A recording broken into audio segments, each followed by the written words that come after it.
I'd like to make a quick call to arms against the ego. Now, we all must unite not against each other, but that part of us which wants to participate in conflict.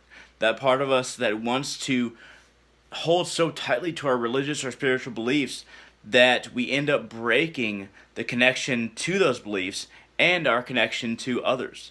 Our connection to God and spirit and the gods are broken if we grasp so tightly upon which basically binds us, and then that which binds us is the cord of rightness.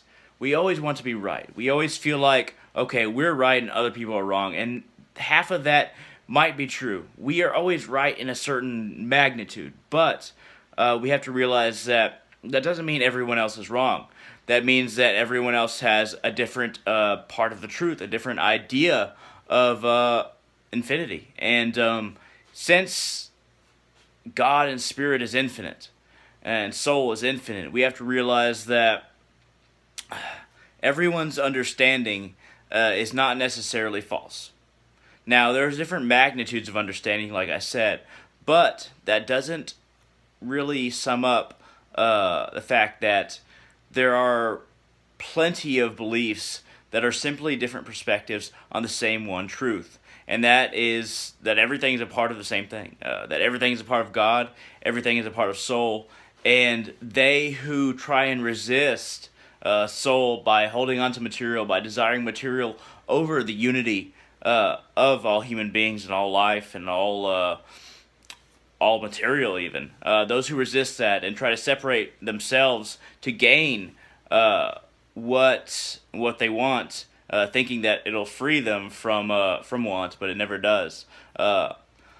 They who do that are always destroyed at the end, not by themselves, but by their desire. You can say it's by their own hand, but really, it's their desire that takes control of them because they allow it to take control of them.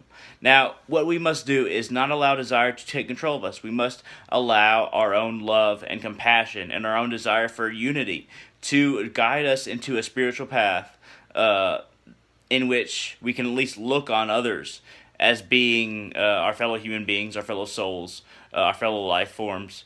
And even if we believe that they're going to hell, which I don't, because they don't follow our religion, which again I don't believe that, we must at least think that, okay, well, it's not my job to judge, it's not my duty to judge, it's not my right to judge. God should judge, so they should be allowed, as long as they're not affecting anybody else, to act as they wish here and now on Earth, and if they're not hurting anybody else, then they'll be judged if you really think that they are sinning because they're not following your particular religion or they're not following your particular set of virtues. And I'm a strong believer in many virtues, but I am not a strong believer in the forcing of those virtues onto other people. I'm a strong believer that the only freedom of choice, the only way to have freedom of choice which God has given us, which can be understood in many religions, is to allow people to make their own mistakes as long as they're not hurting anybody else. To not force our idea of virtue onto anybody else, even if it's the textbook definition that's in our Bible, our Bhagavad Gita, our Quran, our holy book, our holy scriptures. Even if our virtues are in those and spelled out plainly, we shouldn't force them onto anyone else. Because if we do, then we're taking away their right to choose, their God-given right to choose.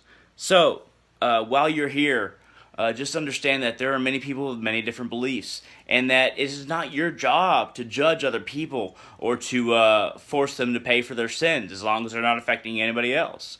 It is basically your job to find God, get closer to God, follow God as you believe in God, whether it be from any religious texts or through direct experience.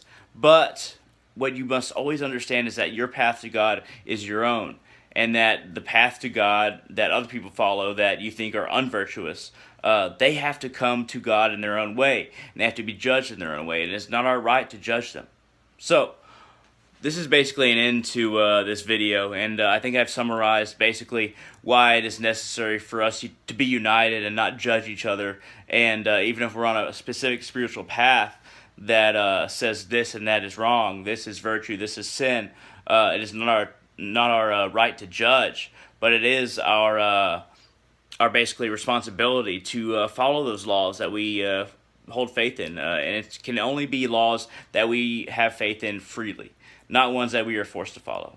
But thank you very much for watching. I hope y'all got a few ideas, and if you want to converse about this topic, religion in general, spirituality, what other people should be forced to do if we are a particular religion, feel free to shoot them down in the comment section below, and I will see you in the future.